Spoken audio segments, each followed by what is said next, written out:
সুপ্রিয় শ্রোতা, গল্প পাঠের আসর চ্যানেলে শুনতে যাচ্ছেন সৈয়দ মুজতবা আলী রচিত পঞ্চতন্ত্র বইটির 10ম পর্ব। আমি ওয়ারা কারিম, সাথে থাকুন। আড্ডা। পাঠক, তুমি নিশ্চয়ই জানো সুগন্ধি ইজিপশিয়ান সিগারেট ভুবন বিখ্যাত, কিন্তু কখনো কি ভেবে দেখেছ বিশেষ করে মিশরি সুগন্ধি সিগারেট তরিবত করে বানাতে শিখল কি করে? আজ সে সম্বন্ধে ঈষৎ গবেষণা করা যাক। এই সিগারেট বানানোর পিছনে বিস্তর ইতিহাস, তার রাজনীতি এবং দেদার রসায়নশাস্ত্র লুকায়িত রয়েছে। সিগারেটের জন্য ভালো তামাক জন্মায় 3 দেশে: আমেরিকার ভার্জিনিয়াতে, গ্রিসের মেসেডন অঞ্চলে এবং রুশের কৃষ্ণ সাগরের পাড়ে পাড়ে। ভারতবর্ষ প্রধানত ভার্জিনিয়া খায়, কিছুটা গ্রিক। কিন্তু এই গ্রিক তামাক এদেশে টার্কিশ এবং ইজিপশিয়ান নামে প্রচলিত। তার কারণ, একদা গ্রিসের উপর আধিপত্য করত তুর্কি, এবং তুর্কি গ্রিসের বেবাক তামাক ইস্তাম্বুলে নিয়ে এসে কাগজে পেঁচিয়ে সিগারেট বানাত। মিশরও তখন তুর্কির কবজাতে, তাই তুর্কির কর্তারা কিছুটা তামাক মিশরে পাঠাতেন।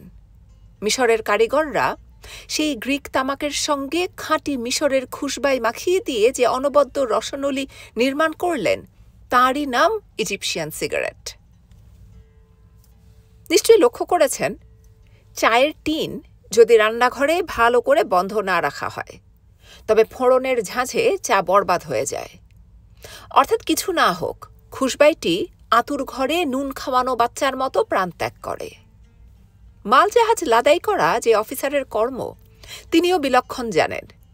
যে জাহাজে কাঁচা তামাক লাদাই করা হয়েছে তাতে কড়া গন্ধওয়ালা কোনো অন্য মাল নেওয়া হয় না, পাছে তামাকের গন্ধ এবং কিঞ্চিত স্বাদও নষ্ট হয়ে যায়। তাই তামাকের স্বাদ নষ্ট না করে সিগারেটকে খুশবাইয়ে মজানো অতীব কঠিন কর্ম। সিগারেটে 1 ফোঁটা ইউক্যালিপটাস তেল ঢেলে সেই সিগারেট ফুঁকে দেখুন। 1 ফোঁটা তেল আস্ত সিগারেট একদম বরবাদ করে দিয়েছে। 5 বছরের বাচ্চাও তখন সে সিগারেট না কেশে অনায়াসে ভস ভস করে ফুঁকে যেতে পারে। বস্তুত বড্ড বেশি ভেজা সর্দি হলে অনেকে এই পদ্ধতিতে ইউক্যালিপটাস সেবন করে থাকেন, যারা সিগারেট সইতে পারেন না তারা পর্যন্ত। বরঞ্চ এমন গুণী আছেন যিনি অ্যাটম বমের মাল মশলা মেশানোর হাড়হদ্দ হাল হকিকত জানেন, কিন্তু তামাকের সঙ্গে খুশবাই, তার পিছনে রয়েছে গূঢ়তর রহস্যাবৃত ইন্দ্রজাল। কিচ্ছু বাড়িয়ে বলছি নে, অজন্তার দেওয়াল এবং ছবির রং কোন কোন মশলা দিয়ে বানানো হয়েছিল, পাঠান যুগে পাথরে পাথরে জোড়া দেবার জন্য কি মাল কোন পরিমাণে লাগানো হয়েছিল, আমরা সে তত্ত্বগুলো মাথা খুঁড়েও বের করতে পারিনি। এবং পারিনি বিশ্ব সংসার বের করতে কি কৌশলে কি মশলা দিয়ে মিশরীরা মমিগুলোকে পচার হাত থেকে বাঁচিয়েছিল। স্বীকার করি, মিশরীরাই একদিন সেই কায়দা ভুলে মেরে দিয়েছিল। পাঠান মোগল যুগে যেরকম আমাদের অনেকখানি রসায়নবিদ্যা অনাদরে লোপ পায়, তবু তো আমরা আজও মকরধ্বজ, চবনপ্রাশ বানাতে পারি। ভেজাল তো শুরু হলো মাত্র সেদিন আমাদেরই চশমার সামনে। মিশরীরাও ঠিক সেই রকম সুগন্ধ তত্ত্ব সম্পূর্ণ ভুলে যায়নি। ঝর্তি পড়তি যেটুকু এলেম তখনও তাদের পেটে ছিল, তাই দিয়ে তারা সেই সমস্যার সমাধান করল। তামাকে কি করে খুশবাই জোড়া যায়, তামাকের সোয়াদটি জখম না করে। তাই যখন কোনো ডাকসাইটে তামাক কদরদারের হায়, এ গোত্র পৃথিবীর সর্বত্র, কি কাবুল, কি দিল্লি, কি কায়রো, সুকুমারের ভাষায় বলি, হুস হুস করে মরে যাচ্ছে।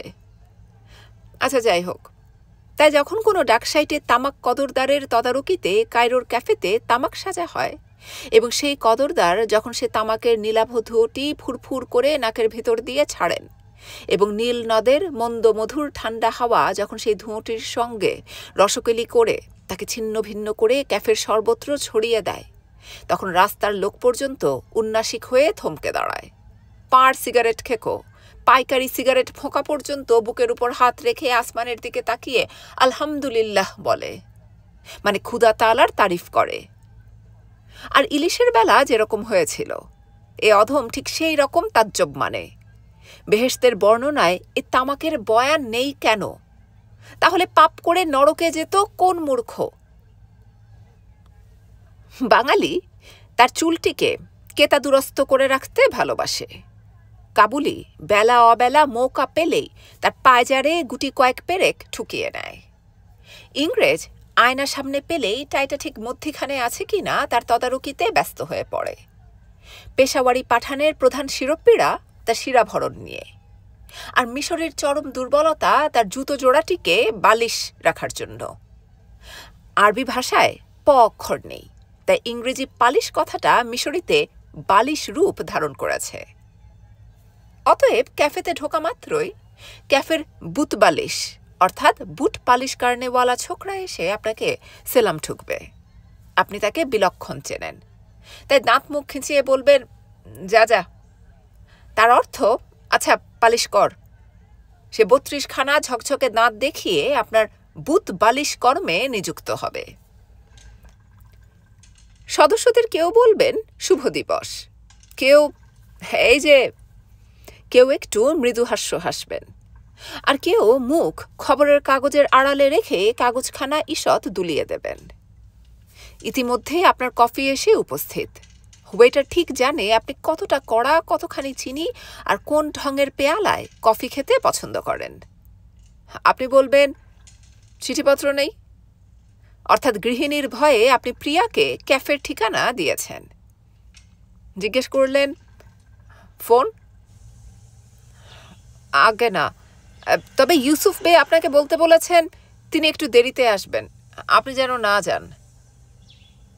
চুলোয় যাকগে ইউসুফ বে, আমি জিজ্ঞেস করছি চিঠি বা ফোন নেই? কাঁচুমাচু হয়ে বললে, আগে না। জানে আজ আপনি দরাজ হাতে বকশিস দেবেন না। যাও, চিঠির কাগজ নিয়ে এসো। ক্যাফের নাম ঠিকানা লেখা উত্তম চিঠির কাগজ, খাম, ব্লটিং প্যাড জাতীয় যাবতীয় সাজ সরঞ্জাম 1 মিনিটের ভিতর উপস্থিত হবে। আপনি পাশের টেবিলে গিয়ে গভীর মনোযোগের সঙ্গে প্রেমপত্র লিখে যখন ঘণ্টাখানেক পরে আড্ডার টেবিলে ফিরে ওয়েটারকে বলবেন চিঠিটা ডাকে ফেলতে, তখন হঠাৎ রমজান বে শুধাবে, কাকে লিখলে? যেন কিছুই জানে না। চটে গিয়ে বলবেন, তাতে তোমার কি? রমজান বে উদাস সুরে বলবে, না, আমার তাতে কি? তবু বলছিলুম সকালে বিলকিসের সঙ্গে দেখা, সে তোমাকে বলে দিতে বললে তুমি যেন 11:30টায় ফামিনা সিনেমার গেইটে তার সঙ্গে দেখা করো।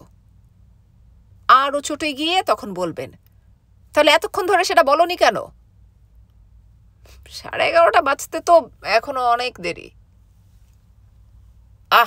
সে কথা হচ্ছে না, আমি যে মিছিমিছি 1 ঘন্টা ধরে চিঠিটা লিখলুম। রমজান বে আরও উদাস সুরে বলবে, জানি না ভাই তোমাদের দেশে প্রেমের রেওয়াজ কি। এদেশে তো জানি প্রিয়া পাশের ঘরে, আর এ ঘরে বসে প্রেমিক পাতার পর পাতা প্রেমপত্র লিখে যাচ্ছে। এতক্ষণে একটা মুখরোচক আলোচনার বিষয়বস্তু উপস্থিত হয়। রেশন শপ খোলা মাত্রই মেয়ে মদ্য যেরকম দোকানের ভিতর ঝাঁপিয়ে পড়ে, তামাম আড্ডা ঠিক সেই রকম প্রেমপত্র লেখার সময় অসময় মৌকা বেমৌকা কায়দা কেতা সম্বন্ধে আলোচনা জুড়ে দেবে। ক্রমে ক্রমে আলোচনার বিষয়বস্তু হরতে হরতে পৌঁছবে সেই সনাতন প্রশ্নে, কোন দেশের রমণী সবচেয়ে সুন্দরী হয়? অবান্তর নয়, তাই নিবেদন করি। দেশ বিদেশ ঘুরেছি, অর্থাৎ ভ্যাগাবন্ড হিসেবে আমার ঈষৎ বদনাম আছে। কাজেই আমাকে কেউ শুধান কোন দেশের রান্না সবচেয়ে ভালো, কেউ শুধান তুলনাত্মক কাব্যচর্চার জন্য কোন বিশ্ববিদ্যালয় প্রশস্ততম, আর অধিকাংশ শুধান কোন দেশের রমণী সবচেয়ে সুন্দরী। আমি কলির পরশুরামের স্মরণে উত্তর দিই, এনারাও আছেন ওনারাও আছেন। কারণ যারা দেশ বিদেশ ঘোরেননি তাদের সঙ্গে এই আলোচনাটা দানা বাঁধে না, বড্ড একতরফা বক্তৃতার মতো হয়ে যায়। আর সবাই জানে বক্তৃতা আড্ডার সবচেয়ে ডাঙর দুশ্মন। এ সংসারে যদি কোনো শহরের সত্যতার হক্ক থাকে, উপযুক্ত প্রাণাভিরাম বিষয় নিয়ে আলোচনা করার, তবে কসম খেয়ে বলতে পারি সে শহর কায়রো। কারণ কায়রোতে খাঁটি বাসিন্দা রূপে যুগ যুগ ধরে আছে গ্রিক, আরবি, তুর্কি, হাবশি সুদানি, ইতালীয়, ফরাসি, ইহুদি এবং আরও বিস্তর চড়িয়া। এদের কেউ কেউ বোরখা পরেন বটে, তবু অক্লেশে বলা যেতে পারে ক্যাফের দরজার দিকে মুখ করে বসে আড্ডা অনায়াসে নিজের মুখে ঝাল খেয়ে নিতে পারে। আর শীতকাল হলে তো পোয়া বারো। কায়রোতে বছরে 2.5 ফোঁটা বৃষ্টি হয়। সাহারার শুকনো হাওয়া যক্ষা রোগ সারিয়ে দেয়। পিরামিড কায়রোর বাইরেই ঠায় দাঁড়িয়ে। ফুর্তি ফার্তির নামে কায়রো বেএখতিয়ার। মসজিদ, কবর কায়রো শহরে বেশুমার। শীতকালে না গরম না ঠান্ডা আবহাওয়া। সব শুদ্ধ জড়িয়ে মরিয়ে কায়রো ট্যুরিস্ট জনের ভূস্বর্গ এবং ট্যুরিস্টদেরও বটে। তদুপরি মার্কিন লক্ষপতিরা আসেন নানান ধান্ধায়। তাদের সন্ধানে আসেন তাবৎ দুনিয়ার ডাকসাইটে সুন্দরীরা। তাদের সন্ধানে আসেন হলিউডের ডিরেক্টররা এবং তারা সঙ্গে নিয়ে আসেন আরেক ঝাঁক সুন্দরী। কিন্তু থাক সুশীল পাঠক, তুমি নিশ্চয়ই জানো কামিনী কাঞ্চন সম্বন্ধে আলোচনা শাস্ত্রে নিষেধ, গুরুর বারণ। মিশরি আড্ডাবাজরা, দাঁড়ান, ব্যাকরণে ভুল হয়ে গেল। মিশরি মাত্রই আড্ডাবাজ। এমনকি সাদ জগলুল পাশা পর্যন্ত দিনে অন্তত একবার আড্ডার সন্ধানে বেরোতেন। তবে হ্যাঁ, তিনি কোনো টেবিলে গিয়ে বসলে কেউ সাহস করে সে টেবিলের ত্রিসীমানায় ঘেঁষত না। সেখান থেকে তিনি চোখের ইশারায় একে ওকে তাকে ডেকে নিয়ে আড্ডা জমাতেন। যাই হোক, মিশরি আড্ডাবাজরা 2 বাত একই আড্ডায় জীবন কাটান। বিষয়টা সবিস্তর বুঝিয়ে বলতে হয়। এই মনে করুন আপনি রোজ আপিস ফেরার পথে ক্যাফে দ্য নীলের উত্তর পূর্ব কোণে বসেন।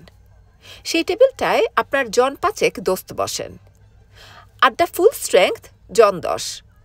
সবাই কিন্তু সব দিনে আড্ডাতেই আসেন না, তাই হরে দরে আপনার টেবিলে জন 5-7 নিয়মিত উপস্থিত থাকেন। এছাড়া আপনি সপ্তাহে 1 দিন, জোর 2 দিন বাড়ির পাশের সেমিরামিস ক্যাফেতে দক্ষিণ পশ্চিম কোণে বসেন। এ আড্ডার সদস্যরা কিন্তু আপনার ক্যাফে দ্য নীলের সদস্যদের বিলকুল চেনেন না। এরা হয়তো চ্যাংড়ার দল, কলেজে পড়ে, কেরানিগিরি করে, বেকার কিংবা ইন্স্যুরেন্স এজেন্ট, তার অর্থ বেকার। এদের আলোচনার বিষয়বস্তু রাজনীতি, অর্থাৎ কোন পাশার বউ কোন মিনিস্টারের সঙ্গে পরকীয়া করেন বলে তার বোনপো পার্টিতে ভালো নকরি পেয়ে গেল। কিংবা আলোচনার বিষয়বস্তু সাহিত্য, অর্থাৎ কোন প্রকাশক 1000-এর নাম করে 3000 ছাপিয়ে বেশ 2 পয়সা কামিয়ে নিয়েছে। তাছাড়া অবশ্যই দুনিয়ার হাজারো জিনিস নিয়ে আলোচনা হয়। তা না হলে আড্ডা হবে কেন?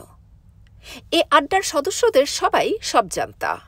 এরা মিশর তথা তাবৎ দুনিয়ার এত সব গুচ্ছ এবং গরম গরম খবর রাখেন যে এদের কথাবার্তা হাবভাব দেখে আপনার মনে কোনো সন্দেহ থাকবে না যে এদের প্রত্যেকের চোখের সামনে এক অদৃশ্য অশ্রুত টেলিপ্রিন্টার খবর জানিয়ে যাচ্ছে এবং সে খবরের যোগান দিচ্ছে রাশিয়ার বেরিয়া, জার্মানির হিমালয় এবং কলকাতার টেগার্ট।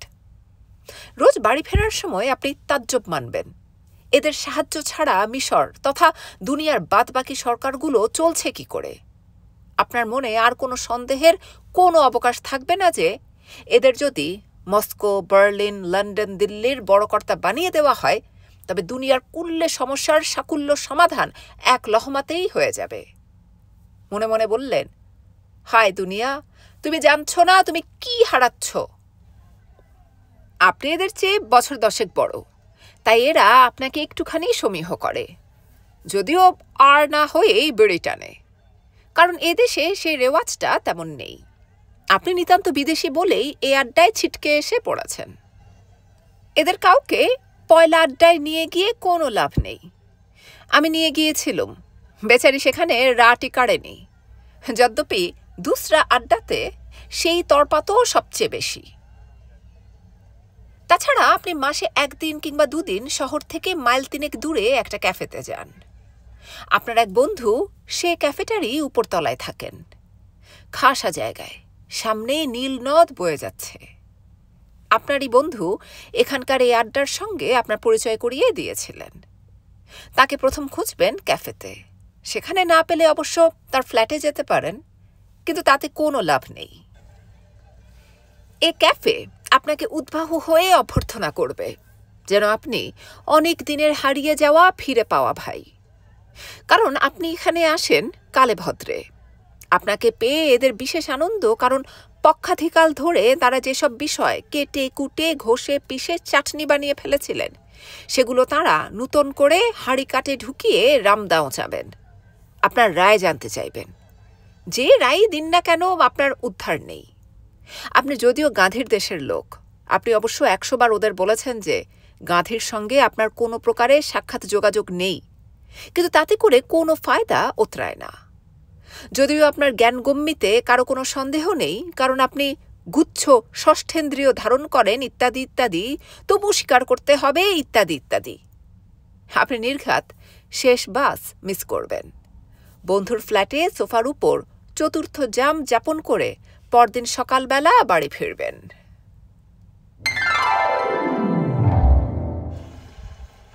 ধূপছায়া। জাহাজে শেষ রাত্রি। পরদিন ভেনিস পৌঁছব। 3 দিন ধরে কারো মুখে আর কোনো কথা নেই। শেষ রাত্রে যে জব্বর ফ্যান্সি বল হবে তাই নিয়ে শুভ শাম, জল্পনা কল্পনা। মহিলারা কে কি পড়বেন তাই ভেবে ভেবে আকুল হয়ে উঠেছেন, কিন্তু কে কোন বেশ ধরবেন সে কথা একে অন্যের কাছ থেকে একদম চেপে যাচ্ছেন। নিতান্ত বিপদে পড়লে তবু বরঞ্চ কোনো পুরুষের শরণাপন্ন হওয়া যায়, কিন্তু স্ত্রীলোক নৈব নৈব চ। বুঝলুম আমাদের দেশে ভুল বলে না, বরঞ্চ জমের হাতে স্বামীকে তুলে দেব, তবু সতীনের কোলে নয়।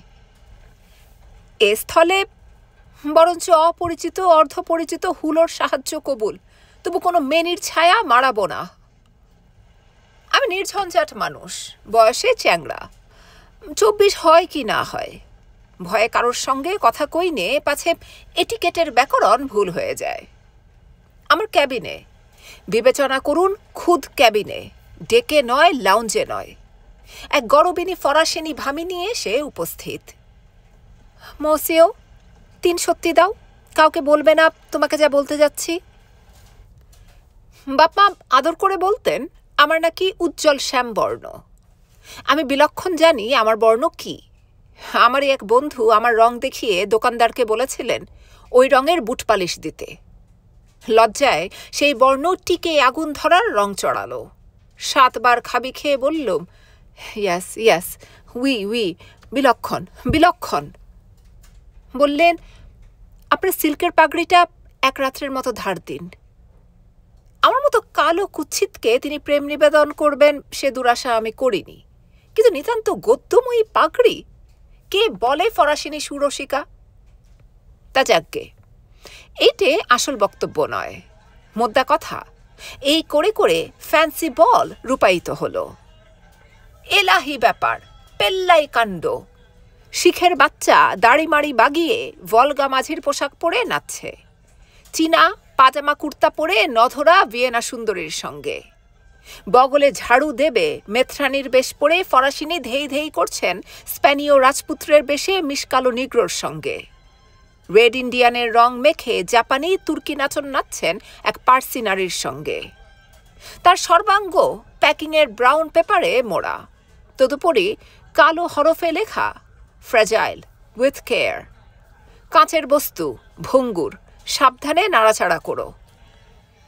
এসব বস্তু রপ্ত হতে বাঙালি ছেলের সময় লাগে। আমি কি পড়ে গিয়েছিলাম তার বলবো না। একেই তো মর্কটের মতো চেহারা, তাকে ফ্যান্সি করলে বড়ি শুকোনোর সময় কাক তাড়াবার জন্য পাড়ায় ডাক পড়বে। বাড়ি গিয়ে দাঁড়ালুম। উফ, চ্যাংড়া চিংড়িরা কি বেদম ফুর্তিটাই না করতে জানে। হোলির দিনে যেমন মানুষ গায়ে রং মাখে, এরা ঠিক তেমনি 2 পাত্তর রঙিন জল গিলে মনে রং লাগিয়ে নিয়েছেন। চোখ অল্প অল্প গোলাপি হয়ে গিয়েছে। বিশ্ব সংসার গোলাপি রঙে ছোপানো বলে মনে আমেজ লাগছে। না হয় খরচা হয়েই গেল শেষ করেই। খরচা না করলে ক্ষুধা আরও পয়সা দেবেন কি করে? না হয় নাচলই লক্ষ্মী ছাড়া মেরিটা ওই খাটাস মুখ সেপাইটার সঙ্গে তোমাকে ছোলা গাছি দেখিয়ে। ভয় কি, আরও মেলা মেরি ফেরি রয়েছে। মনে আরেক রং পোঁচ লাগিয়ে লাও হে লাটু বাবু, বাবুরা যখন অত করে কইছেন। বেবাক বাত ভুলে যাবে। অত সিরিয়াস হয়েও না মায়েরি এই শেষ পরবের রাত্রিরে। তার সঙ্গে এ কোণে ও কোণে হেথা হোথা, একে অন্যের কানে কানে কত মৃদু মর্মর গানে মর্মের বাণী বলা, কত বেদনার পেয়ালা ভরে গেল কত হিয়ায়, কত গান উঠল বুকে বুকে, পিও হে পিও।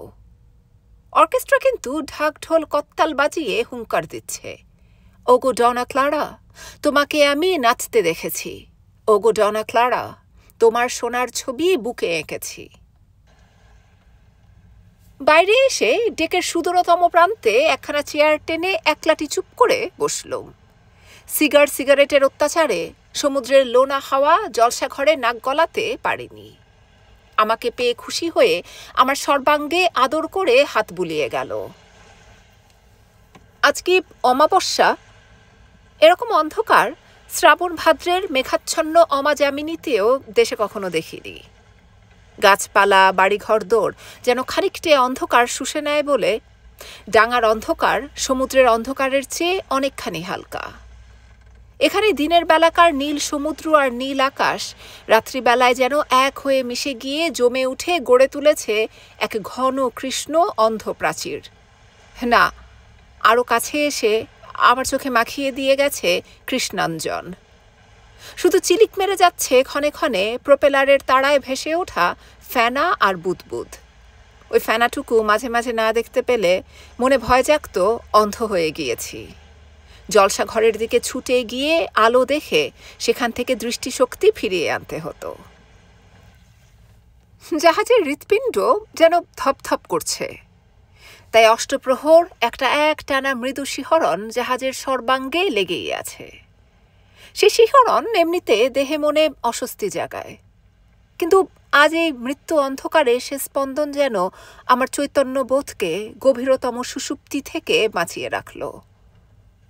কান্নার শব্দ, তাজা হাওয়া পাওয়ার জন্যে কে যেন সুদূর জলসাঘরের একখানি জানালা খুলে দিয়েছে। তারই ক্ষীণ আলোতে দেখি একটি মেয়ে রেলিংয়ে মাথা রেখে কাঁদছে। এ মেয়ে সিঙ্গাপুর গিয়েছিল তার স্বামীর সঙ্গে হানিমুন যাপন করতে। সেখানে স্বামী হঠাৎ মারা যায়, দেশে ফিরে যাচ্ছে একা।